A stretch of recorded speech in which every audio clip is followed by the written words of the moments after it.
There's a little known thing about the percentage symbol. It's that you can use it to divide by 100. So we want this text 38,848. And you usually go, hey, do this, divide by 100, and cool, it's a number. It's this number without the percentage sign. But what if we don't want to do divide by 100?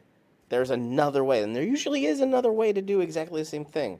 We'll take this number and we'll just add percentage at the end. And you'll see right away, in this cell, we get 388.48. We hit enter.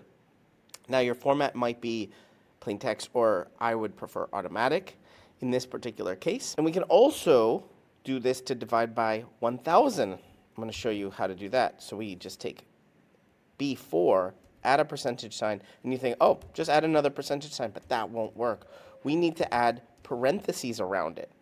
So we'll do first percent, we'll wrap it with parentheses, and then do another percent. And this divides it by 1,000. But that's not the only way to get just really cool numbers. Here, you want a list of 0.01, 0.02, 0.03.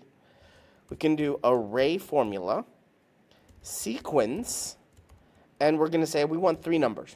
We want 0.1, 0.02, 0.03, end parentheses, and we just add the percentage symbol. Look, that is a pretty unique way to use the percent symbol with this sequence of 3, which is saying start 1, 2, 3, 4. It's just giving you the numbers 1, 2, 3, 4, all the way down, as many as you want. Maybe you want 10. There's all of them, up to 10. Or you want 100. There's 100 numbers, and each of them is divided by not 1,000, but 100.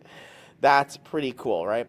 You can also take this entire range, add percent, and there you go. Everything is divided by 100 just with this one formula, array formula. Here's the range, and add percent. The percent symbol just divides by 100. Isn't that cool? You're watching Better Sheets here on YouTube. Make sure you check out this video or this video and subscribe right now to get more tips, tricks, how-tos. Get more out of your Google Sheets than you ever have before. I'm excited to be making a ton more videos here. Ask me questions down in the comments and I will answer them in future videos. But for right now, right here, one of these videos is going to be your next Google Sheet.